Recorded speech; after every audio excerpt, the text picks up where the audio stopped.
It's hard for me to believe that it's been, almost 32 years since I was kneeling right here at the front of our sanctuary proposing to Kimberly.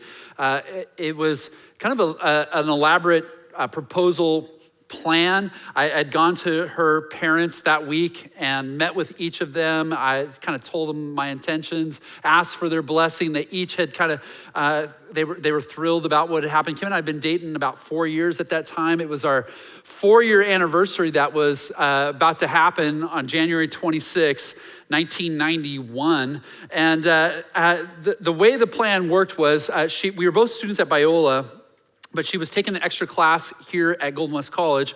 And so she was in this forum class of about 150 people. I had arranged with the professor that we were gonna call her out of class early. I had this whole day planned and he went along with it. So the class was in session. Kim was dressed like you would dress to be in a forum class at Golden West College. And in the middle of the class, about an hour into it, there was an interruption. The door opened, the side door opened. Her friend Lori, our youth pastor Greg were there, and the professor stopped. He said, "Kimberly Connor, I need you to come to the front." She just, I'm sure, was paying really close attention at that moment. But she came to the front and they escorted her out. She said, "I just thought there was something going on for church." They said, "You just got to come with us."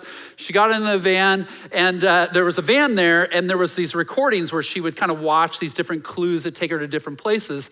And so she was, and the way she describes it is interesting. She always says to me, she goes, "I really didn't think anything of it because back then you were really creative." So now I always take that as I take it as a compliment. So she just thought, oh, it's just this kind of fun date that we're going on. So the first step, she was gonna go to this place where I'd picked out a dress for her. And so she got this new dress. And then she went to this other place where they did her hair and her makeup. Then they went to another place and they took photos of her. And then the last clue, as she's watching the little video clue, I'm reading this bridal magazine. And I'm like, oh, I didn't see you there. And I kind of tell her what awaits next. And she goes, oh, he's gonna propose. Like, she only had a couple minutes to kind of process it. The van pulls up outside the church. My friend Dan's there. He escorts her in. The doors open. All our family and friends are sitting here in the pews. I had 4 of my high school guys that were in my small group. They were all in shirts and ties. They had these swords. They had little sword canopies. She kind of walked under. There was a throne up front. There were flowers or balloons. And so she came and sat down. It was kind of this moment. Then the music, there was some music. It's kind of stopped. And then all of a sudden, one of our high school guys, Dan, had 2 coconuts. And if you've seen Monty Python, he kind of created this like sound like there was a horse coming. And so he's kind of creating this. And then the doors in the back there flew open. I came in on this horse, this like the little stick pony things, kind of riding in on a tuxedo, coming down the front. Shared scripture with her, shared my heart with her. My grandmother had knitted this pillow that was from her wedding dress, and I kind of knelt on this pillow. I proposed to her, and anyone who's ever proposed knows it just like there's the space-time continuum stops. You're just kind of waiting to see what happens next. She said yes. Celebration party poppers, everyone cheers. There was a kiss, and kind of a moment. And we went off and planned our life. Now, I always thought that I had a crazy engagement story. In fact, we went on our honeymoon. We went on a cruise and we won the prize for best engagement story. People were like, gosh, I feel like I really didn't try. Like, we had done this. I thought I had a crazy engagement story. Then I read the book of Ruth and I thought, oh no, this is a crazy engagement story. And so if you've been with us, you know last week we started to look at this kind of fascinating moment, let's call it that, of which Ruth is preparing to propose to Boaz. And so we're reading this great book in the Bible called Ruth. It's a small little Bible. You often just kind of read through it really fast. You often don't spend a lot of time, but we're finding that these 4 chapters are so nuanced, so thick, so textured. There's so much to it. And we've been trying to pull it apart a little and try to understand it in our time. This is a book that takes place, a story that takes place in a time that is very dark. It's called is described as the time of the judges when the people of God had forgotten God. They had forgotten who he was. They had forgotten what he'd done. And it's characterized this way, that everyone was doing what was right in their own eyes. And so the story is kind of this story of light and darkness, that along this very dark time of the judges, here's this ray of light, a story in which God is working in the lives of his people. Now, the story of Ruth begins dark as well. There's famine, they leave, they find things get worse, the inevitable kind of pain of life happens, and they're alone. Ruth loses her husband, she loses her 2 sons, she's left with just 2 daughter-in-laws. One of the daughter-in-laws goes back home, Naomi asks Ruth, go back to your people, but Ruth makes this commitment. Where you go, I will go. Where you stay, I will stay. Your people will be my people, your God will be my God. This unwavering commitment to her mother-in-law, this incredible kindness. And so we see that in this darkness, that the Lord, chapter 1 has this kind of hint that while there's darkness, that the Lord once again is blessing Israel.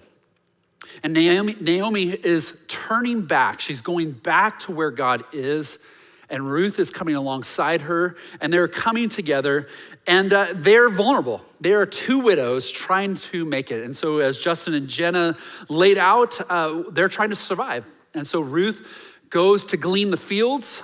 Gleaning is this practice. If you think of this as our field, just think of these side rows as kind of the part of the field that you would leave, and it was to bless the poor, the widow, the orphan, the foreigner, all these different kind of categories. Ruth can check all those boxes. The vulnerable person who is in need of help, to lead the sides. Now, if you go to a place like this, if you find a field like this, you have found a God-fearing owner, because that person is acting in faith. They are leaving part of their profit to honor God and to bless people.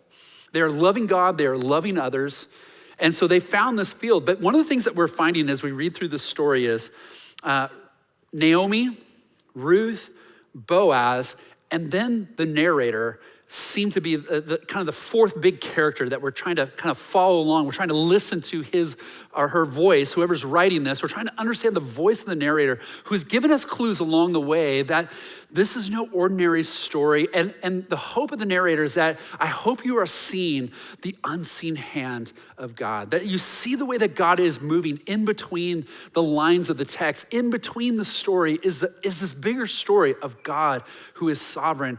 And the idea of being sovereign, not that he's determined these things, but that he's active, that he's not distant, that he's involved in the affairs of his people. And the narrator wants us to see that Ruth has not just found any field, she's found the field of Boaz. And Boaz isn't any godly man. He is someone who can be a redeemer of their family. And it's this kind of big idea of that time of someone who can come, who can be the protector of this, who can redeem this situation, who in essence, Ruth can be a candidate to be married by him, and he can kind of make things right for their family. And so all along the narrator is saying, do you see this kind of unique way in which God is leading all this? And we're invited to have this faith along with them. However it happens, Boaz never has it in him to reach out. Now he notices Ruth. He certainly is impressed with everything he hears about Ruth. He becomes more generous to Ruth. He wants Ruth to be blessed, and she says, that's a beautiful prayer. I'm glad you prayed that. I'd like you to be part of that blessing. And we see his generosity increase. But nowhere along the line do we get the sense that he has in mind to be this redeemer of her, to marry her. And so Naomi, the mother-in-law, gets involved. And what we saw last week is she has a plan, or some theologians call it a scheme. It feels a little diabolical. It feels a little bit like she's kind of, it's kind of like, is she taking matters into her own hands? Is she kind of trying to control it? Or is she following this unseen hand of God? Now, I told you where I stood. I see this as an act of faith. I think that Naomi is acting in faith of what she sees God doing, what she believes in Boaz. I told you I'm like 70-30 on that, because trust me, the whole story is a little scandalous. It is always, as I said, the way I described it last week is it it is it is threading a needle. You're riding very close to the cliff through this whole story. If you were here last week, you remember the story. Here's the plan. He's going to be at the threshing floor. He's going to be in this place. So it's outside the city gates. There's this building. The walls are open. The breeze blows through. He's going to be, using his winnow fork. He throws the barley up in the air. The wind blows the chaff off. The grain falls. He's going to work all day. He's going to eat a good meal. He's going to have some drink. He's going to just be content. He's going to fall asleep. Here's what I want you to do. Go home, take a bath, put on perfume, or it's anoint yourself with oil, right? You're going to smell nice. Change your clothes. Then go find out where he's going to sleep. Hide. Wait till he's asleep. Place yourself, you're gonna sneak up, you're gonna pull back the cover, you're gonna lay at his feet, and then you're gonna cover yourself up, and then he will tell you what to do. All right. What? It feels weird, it feels sketchy, it feels scandalous because we know, there is a way in which the narrator is not trying to apologize. This is really close to something that, there are other ways people would handle this situation. There are other people who might show up in this way. And so this is a very difficult situation in this, but what we see in Ruth, where we ended last week, Ruth verses 5 and 6, I will do whatever you say. And she went down to the threshing floor and she did everything her mother-in-law told her to do. Now, I want to thank you for all the jokes and memes and gifts that you sent me during the week of people sweating, trying to explain all this. And this is what we've seen, because what we know is this is risky, because Boaz can respond unfavorably. He might respond as you might kind of, like when you think about like how this kind of hints at something scandalous, he might lean into that. He might harm Ruth. There's also the possibility that he is the upright guy that we're seeing him to be. And he could be offended by this. He could turn on her. He could in essence say, he could banish her not only from working his fields, but he's a man of standing in the community. He can really banish her and Naomi all throughout the community. They may find themselves not just vulnerable, really not able to find any help in their home, and once again on the move. This is risky. And so we talked last week about taking steps of faith. And what we found is it's almost like scene one ends, right? And you're left, it's kind of this cliffhanger. What's gonna happen? She does it all. Okay, so what happens? So here, let's find out, how does he respond? How does she respond? Verse 7. Turn to Ruth 3. Turn to Ruth 3. Now, as we mentioned, and I wouldn't recommend this, but this is a story that's meant to contrast a similar story found in Genesis 19, which is a story of how the Moabites came into existence. Now, one of our high school students, I read Genesis 19. I wish I didn't read Genesis 19. It was really dark, and I'm like, I'm trying to tell you that. But we know this. It seems that the narrator is kind of laying this out as a story of redemption. It's a different moment. Will Boaz respond unfavorably or favorably? The gamble is there. But remarkably, what we see, notice this, Ruth, what we know is this: she has shown that she has faith in her mother-in-law, and it seems this young faith that she has in God. She gives herself fully to the scene. And I think part of this is the narrator's challenge us as the reader. Will you have the same kind of trust in God that these two women have? And so verse 7, here's how it plays out. When Boaz had finished eating and drinking and was in good spirits, he went over to lie down at the far end of the grain pile. Ruth approached quietly, uncovered his feet, and lay down. In the middle of the night, something startled the man. He turned, and there was a woman lying at his feet. "Who are you?" he asked. "I'm your servant Ruth," she said. "Spread the corner of your garment over me, since you are a guardian redeemer of our family." Now let's stop there for a second because there's so much right from the beginning. We just want to make sure we know what's going on. So she waits as instructed. The literal translation is that his heart was good. He's not drunk. It's just he's full on life. There's a sense of chapter 1 where it says that the Lord has visited them. There's a sense of blessing. He's living in that blessing as a full harvest, a full stomach. He's had a good meal, good drink. He's just laying down. There's a sense that he's just in a good place. And he falls asleep. And so Ruth she's just kind of waiting for a moment. Now, those of you who are married, maybe you kind of have experienced this. If I'm gonna slip out of bed for whatever reason, I kind of wait, because I don't wanna wake Kim up. I kind of wait for a moment where I think I know she's asleep. So I kind of wait, I wait. Okay, she's asleep, and I kind of sliver out and kind of go. And I can only assume that this is what she's doing too. She's just kind of waiting. Is he asleep? Do I go? Do I? And she hears and she goes, okay. She sneaks over, pulls it up, slips in, pulls it over, and then she's just waiting.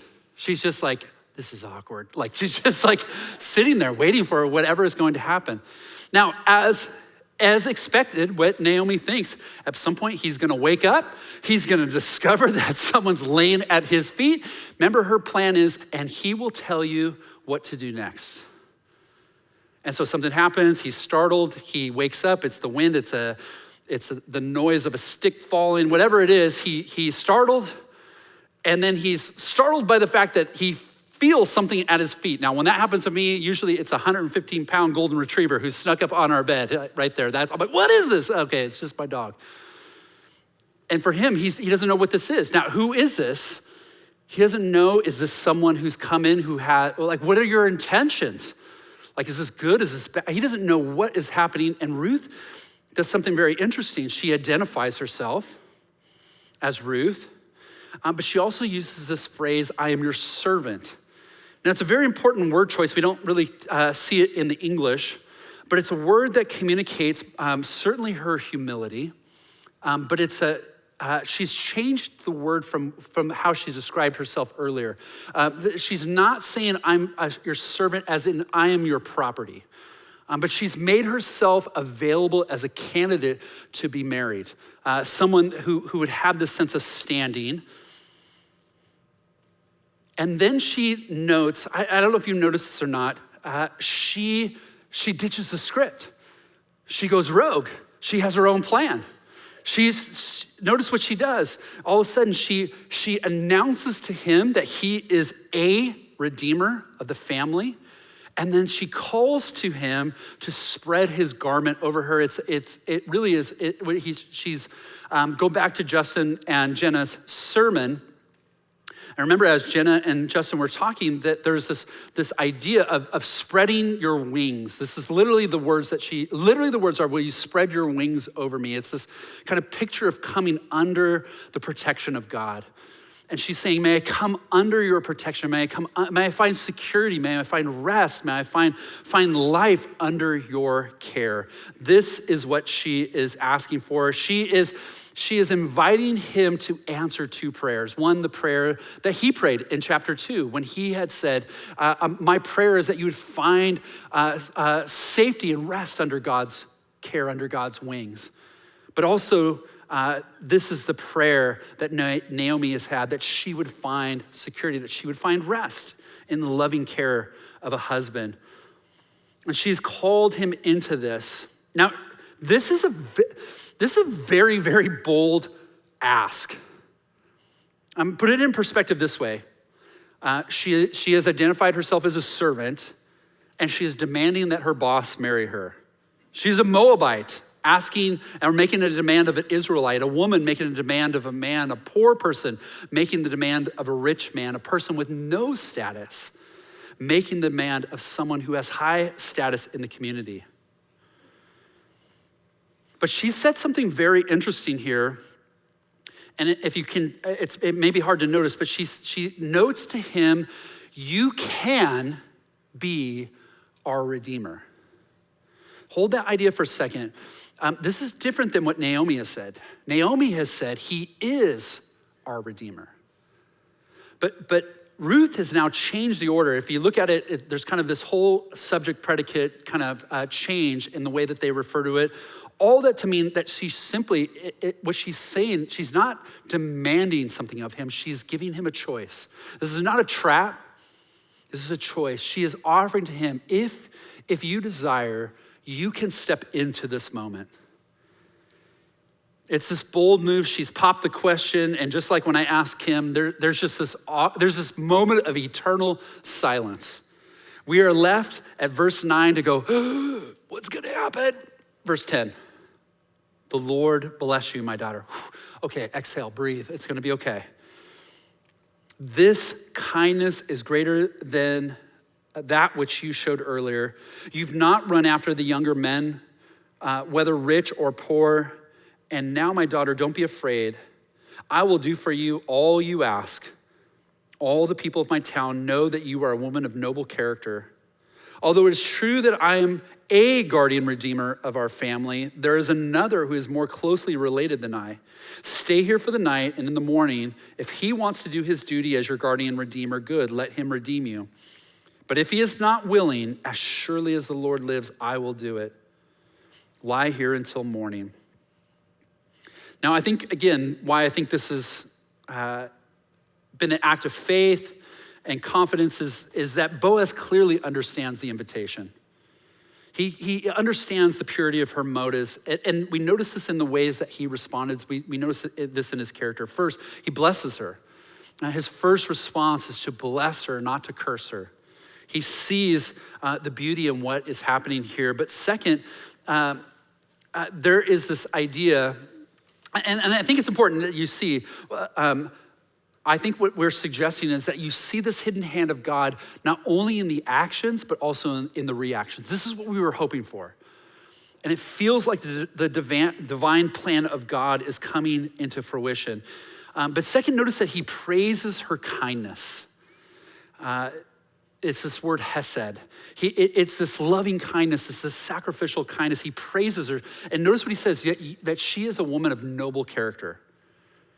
It's an incredible compliment, and it's kind of interesting in a lot of ways. Notice what he's saying, you are a woman of noble character. In fact, when people gather together and somehow you come up as something to talk about, they can't help but mention your character. You're a woman of noble character.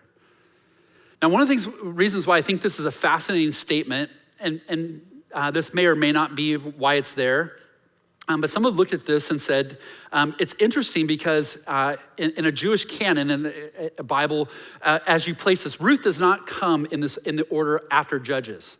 Ruth is placed after Proverbs. So Proverbs ends, and chapter 31 is a chapter about what? A woman of noble character, okay? So Proverbs ends about, a woman of noble character, who can find her? And it's just this incredible description of this incredible woman and all the facets of all the things she's capable of doing. And kind of this prayer of this mom of hoping that her son would find someone like, that you would find a woman of noble character. Kind of ends the book of Proverbs, and then Ruth. If you're looking for an example of a woman of noble character, let me give you one, Ruth. A woman known for her loving kindness. And it's kind of this powerful picture. And notice what he's also said. Her kindness is shown to him because I guess that maybe she's a free agent. She doesn't have to pick him.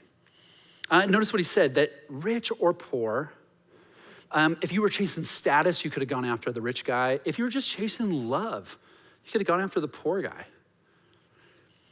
You are not obligated to come to me, but you have.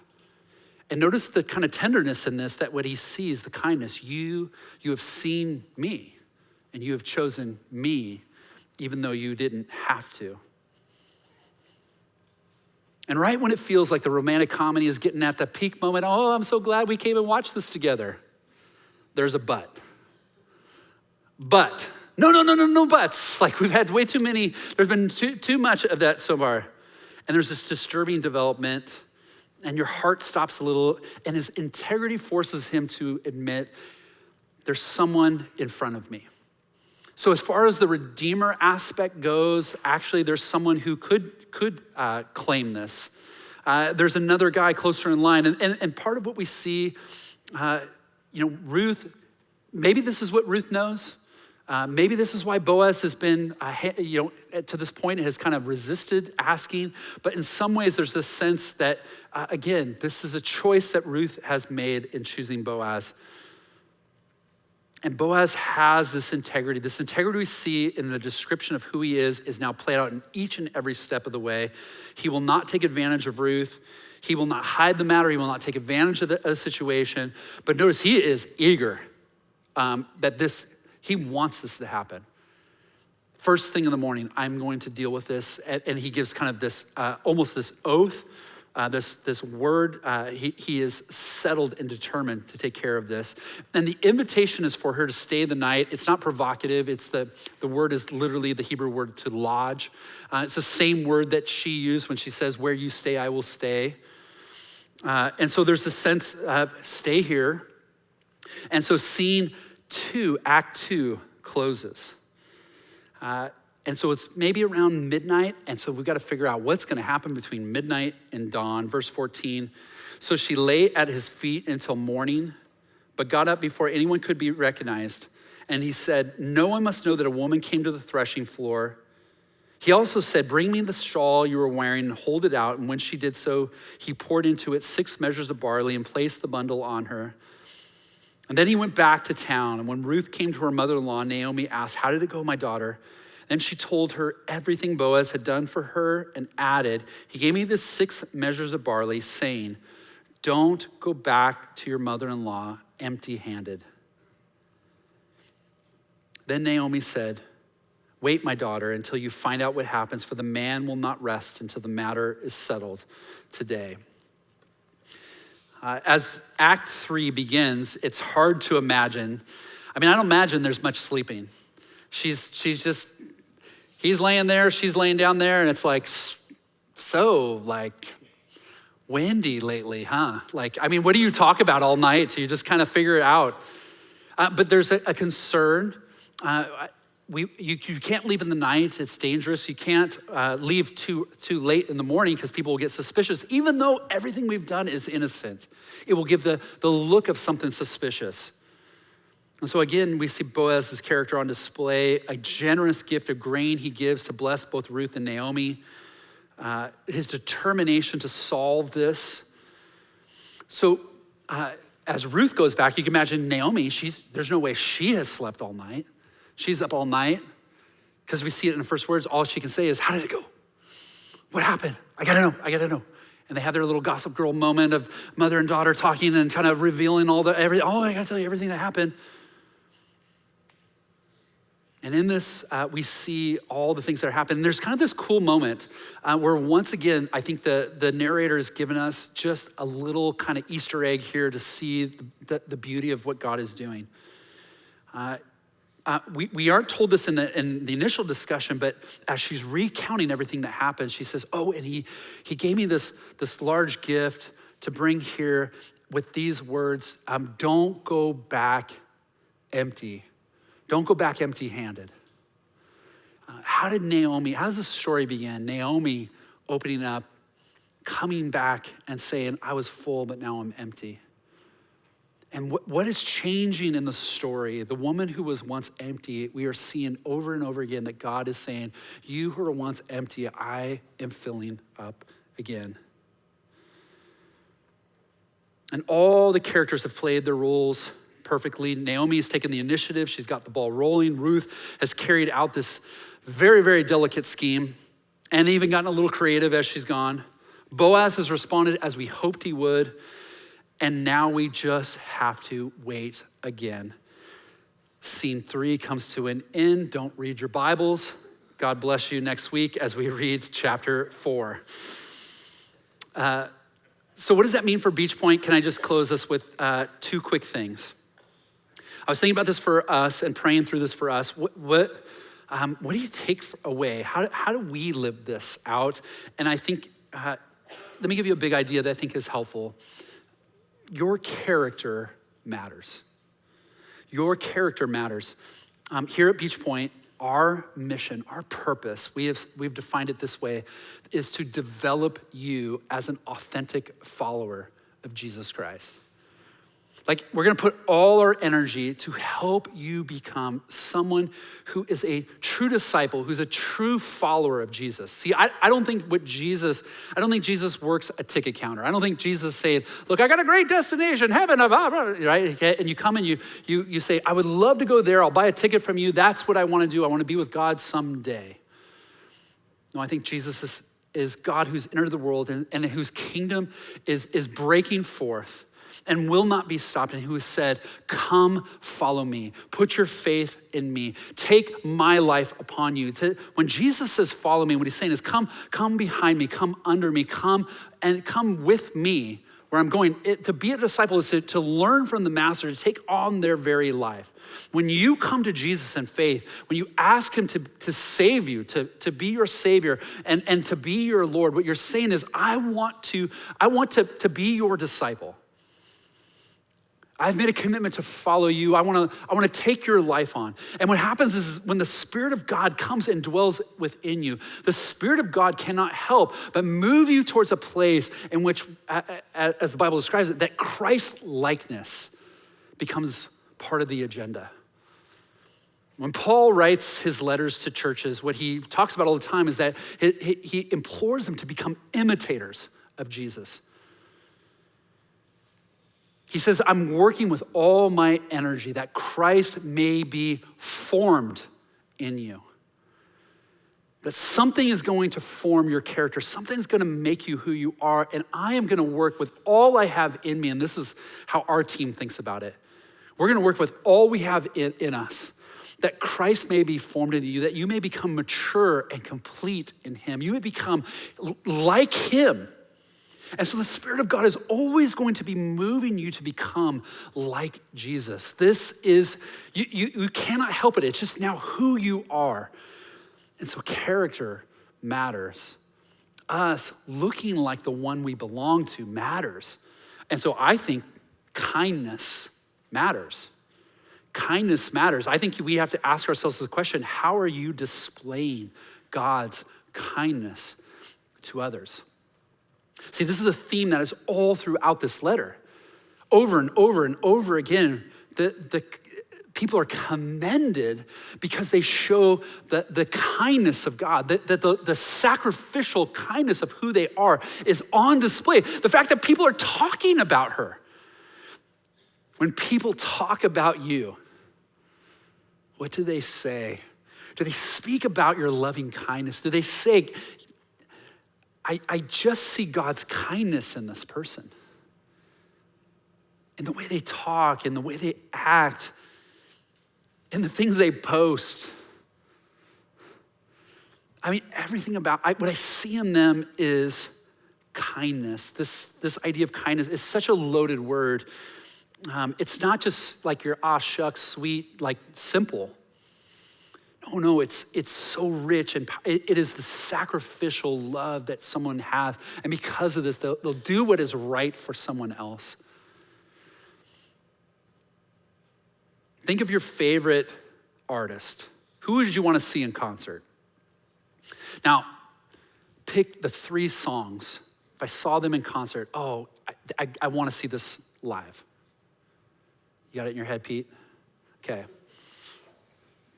If you were to see Jesus live in concert, compassion and kindness would be one of his greatest hits, because he talks about it all the time and he displays it all the time. Think about the gospel writers. How many times we see multiple times where this idea of, man, there's so many more stories we could have told you. But here's the essential stories we thought you had to hear. And all throughout it is the compassion of God, the loving kindness of God. It is Jesus on display, God in flesh on display in his words and his deeds. It is the kindness of God. When Paul writes letters, the first half of every letter is, you were lost, you were dead, you were, like, there was no future for us but God. in his love, in his kindness, in his compassion, in his grace, in his mercy. I mean, God's greatest hit is his compassion, his loving kindness. And this is who he is. And when we see Jesus on display, this is who he is, then this has to be who we are. And when people talk about us at the gate, I really hope what they say about you and what they say about me is, I see in this person just the kindness of God, sacrificial love of God. There's just something in them. Are you displaying God's kindness to others? And I think holiness matters. I think we have to ask ourselves, am I setting my life apart for God? Holiness is to set yourself apart for God. It's to be wholly different, infinitely different. God is holy. He is infinitely different than us. And holiness is to set ourselves apart. It's to be set apart for God and for his purposes, to be different than the way people are. And so we see this over and over and over again in this. There's this trust that Boaz is going to have character and integrity. And then Boaz does the right thing again and again and again and again. Like choice after choice, he just keeps doing the right thing. Again, we see this in Ruth. She's this young person of faith. Like her faith has barely scratched the surface. And yet people see in her a love of God and a love of others. She is set apart. She's not Ruth the Moabitess any longer. She's Ruth, the woman of noble character. Holiness. Boaz just cannot, he has to make the right decision. And part of that is he's placed it in God's hands. He's trusted that if he places this in God's hands, that's enough. And he's hoping that it will work in his favor, but even if it doesn't, he is trusting God for the results of this. This is holiness, to set your life apart for God and his purposes. And in a time when everyone was doing what was right in their own eyes, these characters stand apart as different. Is your life set apart for God? Is your life set apart for God? On the field, on the court, in the boardroom, in the bedroom, in your neighborhood, in your workplace. I've heard people say it this way: integrity is who you are when no one is looking. So who are you when no one is looking? Who are you when no one can catch you? Holiness matters, character matters. And we see that the narrator has not pretended that this isn't provocative. But what the narrator does again and again is show that Ruth and Boaz are individuals with unmatched integrity. They keep making the right decisions. And so let me just ask us to close with this. What are your choices saying about your character? What are you seeing in who you are? What do your choices say about who you are in public, but also in private? Now, here's the great thing about being in church. You've come together to worship. Place God at his highest place. Place yourself in the right place. You're God and I am not. You're on the throne and I am not. And so my life is in submission to you because I know my life is ordered this way. And Ruth chapter 1 gives us the hint of what to feel in these moments where we're like, okay, I've got some stuff to work on. Ruth shows us in chapter 1, here's the recipe, here's what you do. You turn back to God. The story changes in chapter 1 when she turns around from where she is and she begins to head back to God. And the same is true for us. So I want to give you something to pray for as we sing these. We're going to sing, basically sing our closing prayer together. But I want you to start with these words. Would you invite Jesus to build his life into yours? I want you to begin with a prayer of intention. It's a courageous prayer to say, Lord Jesus, would you build your life in mine? I need to become like you. I've invited you into my life. I want to be with you now and forever. I've made you my Savior, and I need you as my Lord. Build your life in me. This is a bold prayer. It's an important prayer, but Jesus is always going to lead you into life. And as we sing this kind of closing part, this closing prayer, just have an openness to say, Lord, I need you. Lord, here's my heart. Lord, have your way in me. And so let's stand together, let's sing, and let's make this our closing prayer.